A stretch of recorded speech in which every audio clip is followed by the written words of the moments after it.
तुर्की और सीरिया में सोमवार को आए 7.8 तीव्रता के शक्तिशाली भूकंप से मरने वालों की संख्या 500 को पार कर गई है।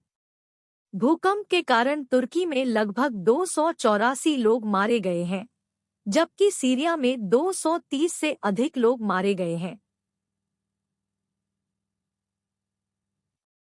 पीएम नरेंद्र मोदी ने जानमाल के नुकसान पर शोक व्यक्त करते हुए कहा, भारत तुर्की के लोगों के साथ एकजुटता से खड़ा है।